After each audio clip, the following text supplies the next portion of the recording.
지난주에 마침내 일본이 후쿠시마 원전에서 나오는 오염수를 태평양 바다에다가 버리기 시작을 했죠. 앞으로 30년이 될지 40년이 될지 50년이 될지 100년이 될지 알 수 없는 일입니다. 어느 세월이 될지 알 수 있지만 계속해서 바다에다가 그걸 투기하겠다고 지금 작정을 하고 일을 시작했는데요. 태평양 국가들이 다 대부분 다 반대하는 일인데도 그거 상관하지 않고 그냥 투기해버립니다. 사실은 그 일본 국가의 문제도 아니고 일본 전력이라고 하는 일개 회사의 문제입니다. 회사가 책임을 지고 돈을 내서 그걸 일본 땅 안에서 처리를 해야 될 문제를 그 돈 좀 아끼겠다고 나쁜 짓을 갖다가 그 나쁜 물을 갖다가 태평양 바다에다가 버리고 있는 거죠. 저는 일본이란 나라를 생각할 때마다 항상 느끼는 느낌이 뭐냐면 민폐국이다 이런 생각을 많이 합니다. 민폐국. 정말 주변에 그런 인류 역사 어떤 발전에 전혀 도움이 안 되는 일만을 골라서 하는 나라가 일본이 아닌가 이런 생각을 할 때가 참 많이 있어요. 그래서 제가 목사이지만 다 용서하고 살아야 되잖아요. 근데 유일하게 용서가 안 되는 한 나라가 있는데 일본이라는 나라 용서가 안 됩니다. 용서가 안 되는 게 아니라 화가 치밀어 올 때도 참 많이 있는 것이 솔직한 감정인데요. 늘 생각하는 것이 어떻게 저런 나라가 특별히 우리나라 바로 한국 바로 옆에 있어가지고 계속해서 그런 역사적으로 이런저런 피해를 갖다가 봐야 되는지 모르겠다 이런 생각을 할 때도 많이 있어요. 물론 이제 개개인으로 국민 개개인 일본 사람들 하나하나를 놓고 보면 불쌍한 생각이 들기도 하고 또 한편으로는 안타깝기도 하고 그래서 기도를 하고 또 그 나라의 어떤 복음화를 위해서 기도하는 이런 일들을 하긴 하지만 덩치로 이제 나라라고 하는 일본이라고 하는 나라를 생각하면 이게 정말 악한 나라다 이런 생각을 할 때가 참 많이 있어요.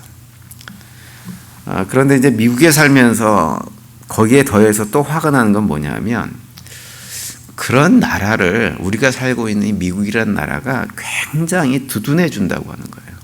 정말 두둔해 줍니다. 미국이 일본을 얼마나 좋아하는지 모릅니다. 늘 대우를 해주고 일본의 원자폭탄을 2개를 떨어뜨린 것에 대한 어떤 죄책감에서 온 것인지는 잘 모르겠는데 어쨌든 일본이라 그러면 다 웬만한 거 손을 다 들어줍니다. 물론 그런 이유 중에 하나는 일본이란 나라가 또 미국 말이라고 하면 자기네들이 손해를 보는 일이 있더라도 정말로 잘 들어주죠. 해달라는 거 다 해주는. 그래서 그런지 모르지만 미국이란 나라는 늘 일본 편이고 이번에도 미국 국무부에서 아예 성명을 발표를 했어요. 오염수 투기한 다음에 일본이 그동안에 원전 사고 난 이후에 고생 많이 했다. 수고했다. 잘 바다에다가 버리기로 결정한 건 우리도 찬성한다. 이렇게 아예 국무부에서 성명을 발표를 했습니다. 제가 그런 모습을 보면서 생각하는 것이 뭐냐면 우리가 살아가면서 경험하는 것 가운데 현실적으로 보면 선하고 의로운 사람들이 잘 되는 것이 아니라는 생각을 참 많이 하게 되어집니다. 다시 한번. 늘 음흉하고 악한 계획을 세우는 자들이 잘 돼 보이는 일들이 훨씬 많은 것이 우리가 살고 있는 현실입니다. 정치적으로 봐도 그렇고 경제적으로 봐도 그렇습니다. 착하고 선한 생각을 하면 그리고 도덕적으로 윤리적으로 바르게 삶을 살아가면 잘 될 것 같은데 그러지 않습니다. 고생을 정말 많이 해야 됩니다. 그래서 세상에서 살아남으려면 어떻게 해서든지 못된 생각을 하고 못된 방법을 취해야만 잘 될 것 같다는 생각을 할 때가 참 많이 있죠. 그게 현실입니다. 현실. 그래서 이제 그런 현실을 보면 암담하게 느껴질 때가 참 많이 있어요. 그리고 얼마나 우리의 마음을 무겁게 하는지 모릅니다. 어떻게 살아가야 되나. 특별히 믿음을 지키면서 하나님께서 원하시는 바르고 선하고 의로운 삶을 살아야 되는데 이런 시대를 우리가 어떻게 살아가야 될 것인가라고 하는 생각을 참 많이 하죠. 그래서 참 힘들다 이런 생각을 할 때도 많이 있습니다. 오늘 우리가 읽은 시편에 보시면 92편 같은 경우는 이제 그러한 삶을 살아가는 하나님 백성들에게 주시는 메시지가 포함이 되어져 있습니다. 7절에 보시면 이런 말씀을 하고 있어요. 악인들은 풀같이 자라고 악을 행하는 자들은 다 흥황할지라도 영원히 멸망하리이다. 이렇게 말씀을 합니다. 우리가 잡초를 제거해 봐서 잘 알죠. 그죠? 잡초는 제거를 하면 어떻게 합니까?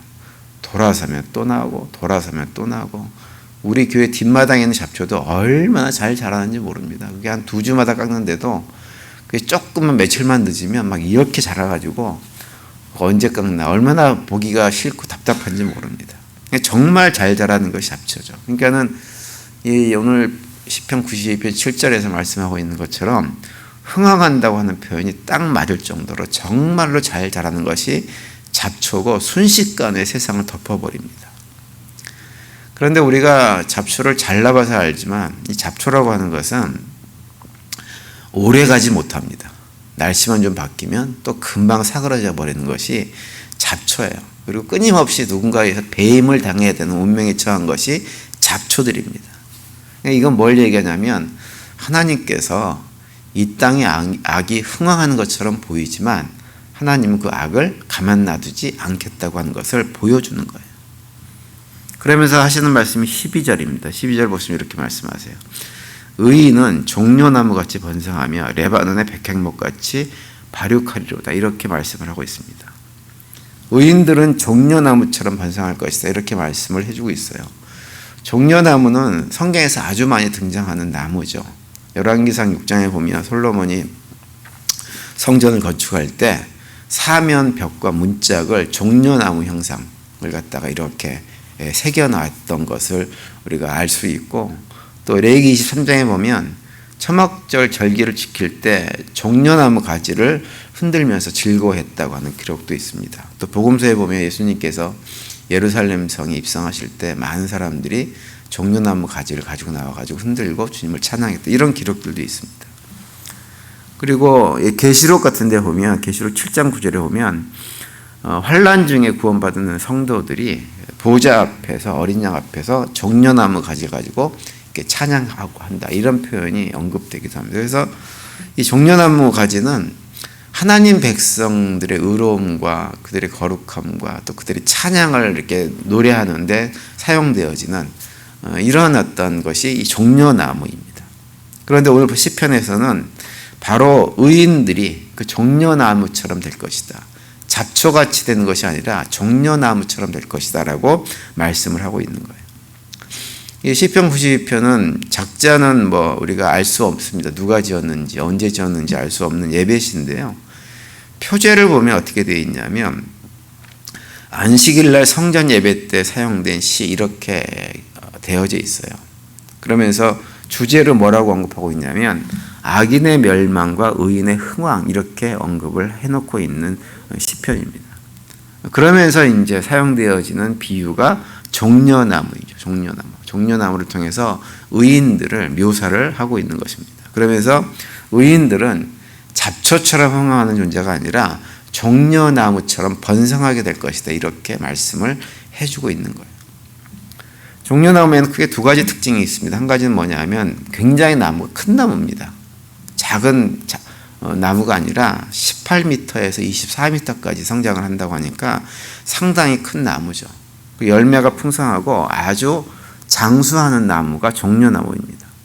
수명을 예측할 수 없을 만큼 오래 산다고 얘기를 합니다. 그래서 오늘 시편을 통해 가지고 하나님이 의인을 종려나무처럼 번성한다고 하는 것은 바로 의인들은 사람들의 시각으로 볼 때에는 곧 망할 것 같은 그러한 삶을 살아가는 존재들이지만 사실은 그렇지 않다라고 하는 거예요.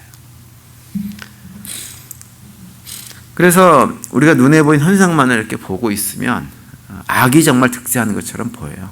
악인들이 잘 되는 것처럼 보이고 흥황하는 것처럼 보입니다. 그런데 이 시편 기자는 그것을 알았던 거죠. 악인들이 아무리 흥망을 해봐야 그들은 잠시 잠깐이라고 하는 것이고 의인들이야말로 영원히 번성하는 존재가 될 것이다 라고 하는 것을 고백하고 있는 것입니다. 우리가 잘 아는 대로 하나님께서 아브라함의 후손들, 의인들이죠. 의인들을 바닷가의 모래알처럼 하늘의 별처럼 많게 해줄 것이라고 약속을 하셨어요. 저는 의인들은 그렇게 안 보입니다. 눈에 보일 때는 그렇게 안 보이는데 결국 영원한 세계로 이렇게 우리가 우리의 시각을 넓히면 결국은 의인들이 흥황하게 될 것이라고 하는 것을 확인할 수가 있습니다. 그것을 알 수 있는 데가 어디냐면 요한계시록입니다. 요한계시록에 보면 의인들을 어떻게 묘사하냐면 능히 셀 수 없는 큰 물이라고 묘사를 하고 있어요. 요한계시록 7장 9절에 보시면 이 일 후에 내가 보니 각 나라와 족속과 백성과 방언에서 아무도 능히 셀 수 없는 큰 무리가 나와 흰옷을 입고 손에 종려가지를 들고 보좌 앞과 어린 양 앞에 서서라고 말씀을 하고 있습니다. 이것이 의인들이 흥황하는 번성하는 하나님의 약속입니다. 그래서 최종적인 승리는 누가 갖게 되느냐? 의인들이, 하나님 백성들이 가지게 될 것이라고 하는 것입니다. 그렇기 때문에 아무리 사는 것이 힘들고 어려워도 선하게 사는 일이, 여러 가지 손해를 보는 일이 있다 하더라도 그러한 삶을 살아가자고 노래하는 것이 시편 기자의 노래이고 또 우리에게도 그런 권면을 해주고 있는 것입니다. 그리고 또 13절에 보시면 이렇게도 말씀합니다. 이는 여호와의 집에 심겼으며 우리 하나님의 뜰 안에서 번성하리로다, 이렇게 말씀하고 있어요. 악인들이 흥황하는 것은 자기들의 생각에서 시작하고 세상 속에서 흥황하는 것이지만 종려나무 같은 의인들의 번성함은 어떻게 되어지냐면 하나님의 집에서, 하나님의 뜰 안에서 시작되고 그 집 안에서 흥황하게 될 것이다라고 말씀을 하고 있는 거예요. 잡초처럼 흥황하는 것은 아무런 의미가 없습니다. 그건 다 되어지게 되어 있습니다. 그러니까 악인들의 흥황은 아무것도 아닌 거예요. 하지만 종려 같은 의인들은 하나님의 집에서 심겨져 가지고 하나님 안에서 참된 흥황을 경험하는 것이 종려나무와 같은 의인들의 삶입니다. 하나님을 떠나서가 아니라 하나님의 안에서, 하나님의 집에서 흥황하는 사람들이 바로 누구냐? 의인들이라고 하는 거죠. 마치 우물가의 여인이 평생을 갖다가 자식이 만족을 위해 쫓아다니면서 이렇게 저렇게 결혼도 하고 하면서 해봤지만 만족을 누리지 못하다가 예수님을 딱 만났을 때 그때 드디어 생명수를 얻고 만족을 누리게 됐던 것처럼 하나님의 집 안에 거하는 자들은 그 만족함을 영원히 누리게 될 것이라고 하는 것입니다. 그렇기 때문에 우리의 삶이 아무리 힘들고 어려워도 우리가 해야 될 것은 무엇이냐면 그 하나님 안에 딱 달라붙어 있는 것입니다. 그 안에만 머무는 것입니다. 그러면 궁극적인 승리가 우리에게 약속되어져 있다고 하는 것이죠. 그래서 비록 우리가 이 땅에 살면서 억울하고 분하고 왜 일본 같은 나라가 잘 되고 우리 한국은 힘들고 어렵고 계속 이래야 되느냐라고 하는 생각을 하면서도 동시에 그럼에도 불구하고 우리가 걸어가야 될 길은 의로운 길이고 하나님께서 원하시는 의인의 삶을 해야 된다고 하는 것을 새롭게 다짐하고 결단을 해야 되는 것입니다. 오늘 하루 또 사시면서 우리에게 종려나무처럼 흥황하고 번성할 것이라고 약속하신 하나님의 약속을 붙들고 믿음의 길을 신실하게 걸어가는 우리 모두가 될 수 있게 되기를 간절히 바랍니다. 그 가운데 하나님께 주신 승리를 맛보고 또 주님께 주시는 평강을 누리는 복된 하루가 되시기를 간절히 축원드립니다.